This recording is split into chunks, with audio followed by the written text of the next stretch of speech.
وقضى ربك ألا تعبدوا إلا إياه وبالوالدين إحسانا إما يبلغن عندك الكبر أحدهما أو كلاهما فلا تقل لهما أف ولا تنهرهما وقل لهما قولا كريما واخفض لهما جناح الذل من الرحمة وقل رب ارحمهما كما ربياني صغيرا صدق الله العظيم Al Aqsa foundation কর্তৃক আয়োজিত আজকের এই বার্ষিক ক্রিয়া সন্ধ্যা ও নৈশ ভোজ অনুষ্ঠান সূরা বনী ইসরাঈলের 23 এবং 24 নম্বর আয়াতের কালিমা তেলাওয়াত করেছে।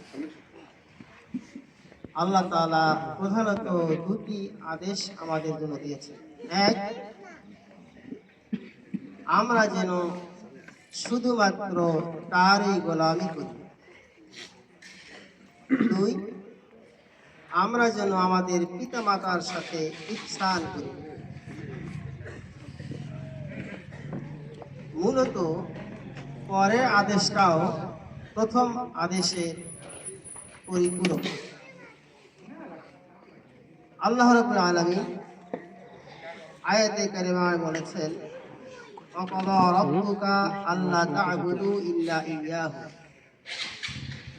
আল্লাহ সুবহানাহু ওয়া তাআলা তোমার রব তোমাদেরকে নির্দেশ দিচ্ছেন, তোমাকে হুকুম দিচ্ছেন, আল্লাহ তা'বুদু ইল্লা ইয়্যাহু, তোমরা কেবলমাত্র শুধুমাত্র তার ইবাদত করবে। তার ইবাদত ছাড়া, তার গোলামি ছাড়া, তার হুকুম পালন ছাড়া আর কারো গোলামি করবে না। হুকুমটা কে দিচ্ছেন?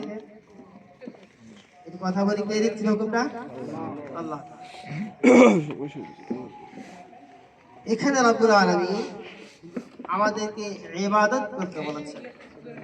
আল্লাহ তা'বুদু, খবরদার কারো গোলামি করবে না, ইবাদত করবে না, হুকুম পালন করবে না। এই ইবাদত শব্দটি আদ শব্দ থেকে এসেছে। আদ শব্দটা হলো, অর্থ হলো গোলামি করা, দাসত্ব করা, আনুগত্য করা, হুকুম মেনে নেওয়া। এই দাসত্ব করা কি? আমাদের দৈনন্দিন জীবনের প্রত্যেকটি কাজ, প্রত্যেকটি কর্ম যদি আল্লাহ সুবহানাহু ওয়া তাআলার হুকুম এর আলোকে আমরা সম্পাদন করতে পারি, এর নামই হলো দাসত্ব করা। আমরা ইবাদত বলতে শুধুমাত্র সালাতকে বুঝি, অনেক সময় সাওমকে বুঝি, হজকে বুঝি, যাকাতকে বুঝি। বিষয়টা আসলে এরকম নয়।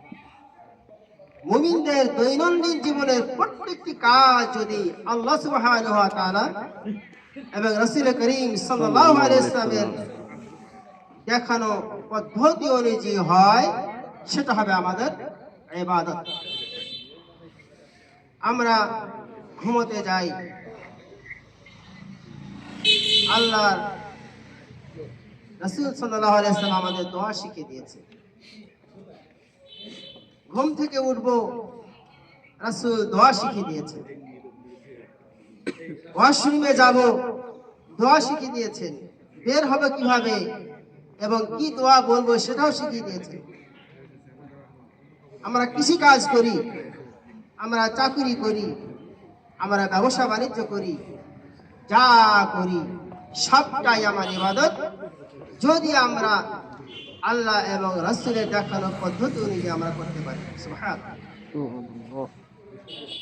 তাহলে শুধু সালাত, সাওম, যাকাত, হজ এগুলো ইবাদত, তবে শুধু এগুলোই ইবাদত নয়।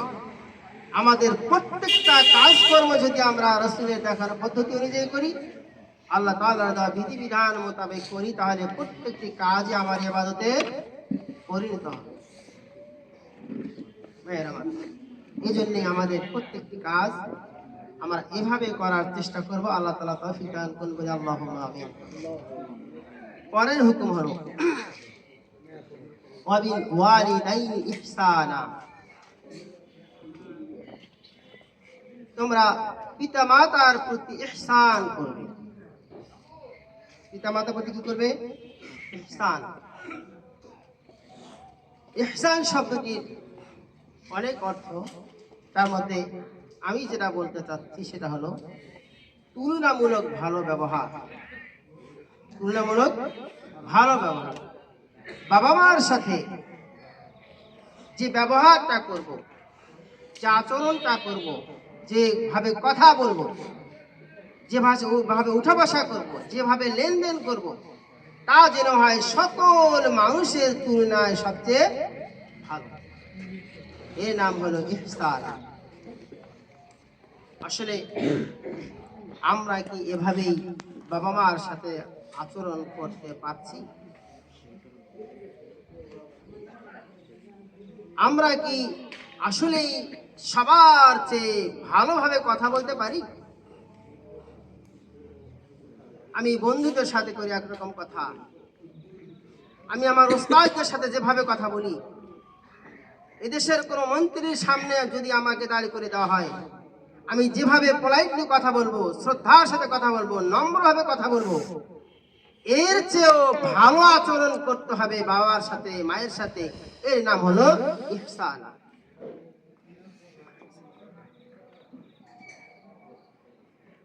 এগুলো পর্যালোচনার বিষয়, আত্মপর্যালোচনার বিষয়, যে আমি কি পারছি এভাবে কথা বলার জন্য, কথা বলা, এভাবে আচরণ করতে, দুনিয়ার সকল মানুষের চেয়ে আরো ভালো করে বাবা মার সাথে কথা বলতে পারছি, মায়ের সাথে কথা বলতে পারছি। বাসটা সামনে আসতেছে, তার কারণ বাসটা সামনে কি বলা হয়, ওই যে সেই মুসলিম রাসূল করিম সাল্লাল্লাহু আলাইহি ওয়াসাল্লাম ওই সামনে আছে একটা ফাঁকা ছোট তো বুঝতে পারছি। আবু হুরায়রা রাদিয়াল্লাহু তাআলা আনহু থেকে বর্ণিত হাদিস, রাসূল বলেছেন রাকিবা আনফুহু রাকিবা আনফুহু রাকিবা আনফুহু,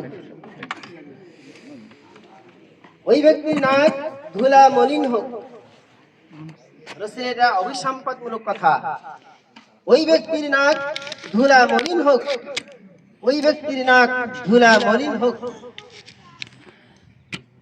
কিলা মান ইয়া রাসূলুল্লাহ সাল্লাল্লাহু আলাইহি ওয়াসাল্লাম, রাসূলকে জিজ্ঞেস করা হলো, কে সেই হতভাগ্য ব্যক্তি যাকে আপনি তিনবার বললেন ওর নাক ধুলা মলিন হোক? রাসূল সাল্লাল্লাহু আলাইহি ওয়াসাল্লাম উত্তর দিলেন, মান আদরাকা ওয়ালিদাইহি ইনদাকাল কিবরা আহাদুহুমা আও কিলাহুমা সুম্মা লাম ইয়াদখুলুল জান্নাহ। হতভাগ্য সেই ব্যক্তি, ওই ব্যক্তির নাক ধুলা মলিন হোক, ওই ব্যক্তি ধ্বংস হোক। রাসূল অভিসম্পাদ করলেন, যে ব্যক্তি বৃদ্ধা বয়সে পিতা মাতাকে পেয়েছে, তাদের দুজনকে পেয়েছে অথবা একজনকে পেয়েছে, সুম্মা লাম ইয়াদখুলুল জান্নাহ, পিতাকে পাওয়ার পর, মাতাকে পাওয়ার পর জান্নাত অর্জন করতে ব্যর্থ হলো, ওই ব্যক্তি ধ্বংস। ইবনে মাজাহ এসেছে, রাসূলকে জিজ্ঞেস করা হলো, আমার উপর কি আমার পিতামাতার কোনো অধিকার রয়েছে? রাসূল জিজ্ঞেস করলেন, হুমা উত্তর দিলেন, হুমা জান্নাতুকা ওয়া নার। আল্লাহু পিতামাতাই তোমার জন্য জান্নাত, পিতামাতাই তোমার জন্য জাহান্নাম। আমরা কি মনে করি পিতামাতা?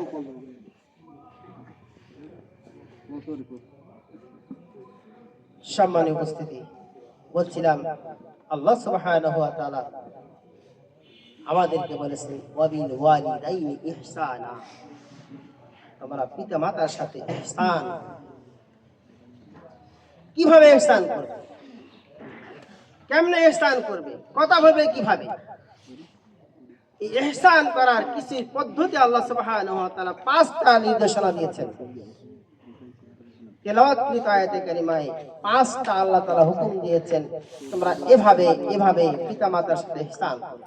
এটা করবে, এটা করবে না, এটা করবে, এটা করবে না। 5টা হুকুম দিয়েছেন। কয়টা হুকুম দিয়েছেন? 5টা। সে হুকুমগুলো কি?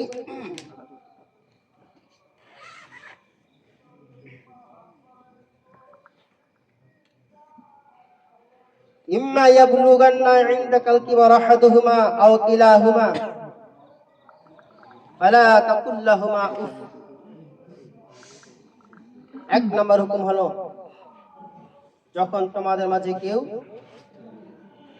বৃদ্ধাবস্থায় পিতাকে পাবে অথবা মাতাকে পাবে অথবা দুজনকেই পাবে, ফালা তাকুল লাহুমা উফ, সেজন্য পিতা মাতার সাথে কখনো উফ শব্দটা ব্যবহার না করো, উচ্চারণ না করো।